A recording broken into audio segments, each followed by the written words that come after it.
आप मेरी भरपूर सहायता करेंगे। लेकिन जब चोरी का प्रयास असफल रहा तो इसकी क्या जरूरत है मिस्टर नागेश बाबू? मिस्टर केशव, चोर अपने इरादों में भले ही विफल रहा, लेकिन उसे कैसे नजरअंदाज किया जा सकता है? चोरी के साथ साथ अनेक घटनाएं भी घटी है वहां पे।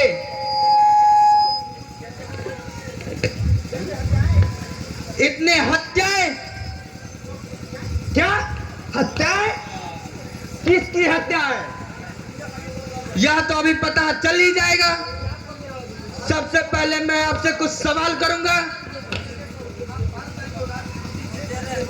हाँ तो मिस्टर केशव, 12 तारीख की रात आप अपने साथ चाकू लेकर भूतैया खंडहर के चौथे मंजिल पर क्या करने गए थे? मैं भूतैया खंडहर के चौथी मंजिल पर, वो भी जेब में चाकू लेकर? आखिर आप कह क्या रहे हैं नागेश बाबू? वही जो सच है। यही वो चाकू है ना जो चौथी मंजिल से उतरते वक्त किसी अजनबी से टकरा कर ये गिर गई थी और वो छीन लिया था आपसे। खैर वो चाकू अब मेरे पास है। आप क्या बकते हैं? ये चाकू मेरी कैसे हो सकती है मिस्टर नागेश? चलिए मैं आपकी ये भी दलील मान लेता हूं। आप जरा मुझे ये बताइए, 14 तारीख की रात को आप मिस्टर भटनागर के घर पर आधी रात में क्या करने गए थे? क्या? हाँ याद आया, मैं मिस्टर भटनागर के पास गया था कहने के लिए कि वे अपनी बेटी की शादी में जल्दबाजी ना करे। वाह, दूसरों की बेटी के शादी में हस्तक्षेप करने का तरीका अच्छा ढूंढा है आपने। लेकिन मुझे मालूम पड़ता है कि आप किसी खतरनाक इरादे से वहां पे गए थे। नहीं, यह गलत है। मेरे इरादे बिल्कुल सही थे। मिस्टर केशव, अगर आप किसी अच्छे इरादे से गए होते तो आप मिस्टर भटनागर के कदमों के हाथ सुनकर आप छिप नहीं जाते।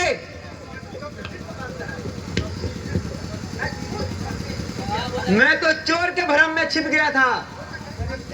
सोचा कि कहीं चोर भागते समय मुझ पर भी हमला ना कर दे। आखिर चोरों का क्या भरोसा।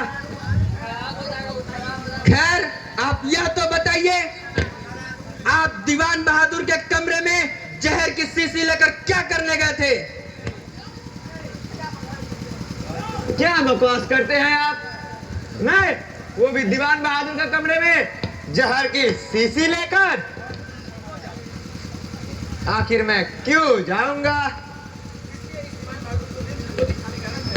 क्योंकि दीवान बहादुर को नींद की गोली खाने की आदत थी।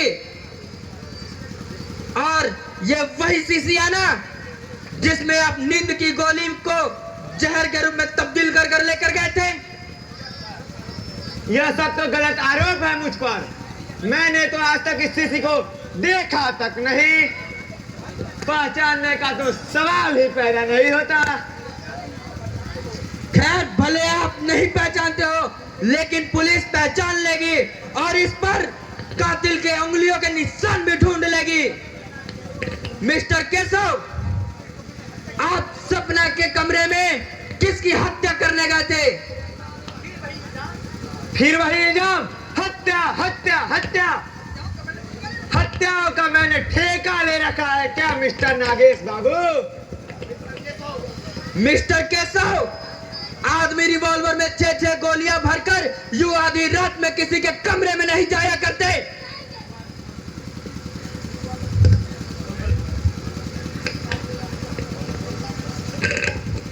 इस रिवॉल्वर को तो आप पहचानते ही होंगे।